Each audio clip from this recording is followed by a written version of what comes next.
ਪਾ ਦੇ ਦੱਦੂਆਂ ਨੂੰ ਪਾ ਦੇ ਚੀਤੇ ਨੂੰ ਪਾ ਦੇ ਇੱਥੇ ਠੀਕ ਹੈ ਥੱਲੇ ਆਉਂਦੇ ਆਸੋ ਥੱਲੇ ਪਾ ਦੇ ਆਸੋ ਜਿਵੇਂ ਨਿਕਲਾ ਠੀਕ ਹੈ ਬੱਬਰ ਸ਼ੇਰਾ ਇੰਦਾ ਡੋਰ ਥੱਲਿਓ ਪਾ ਦਿੱਤਾ ਸਾਰਾ ਵੇਖੋ ਇਹਨਾਂ ਦੇ ਜੀਪੇ ਨੂੰ ਪਾਉਂਦੇ ਨੇ ਬਾਰਸਾ ਬਾਈਂ ਪਾਈਦਾ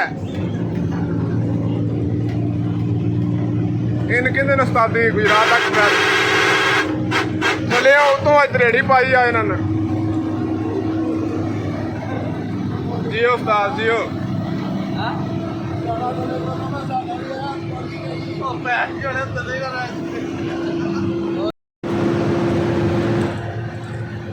ਚੜ ਕੇ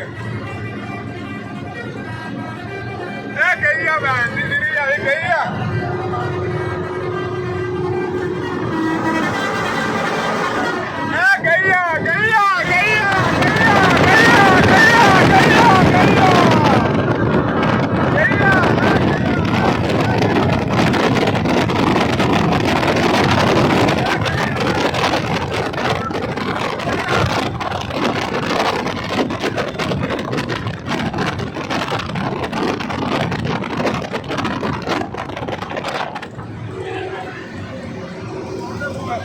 ब्रेक काटे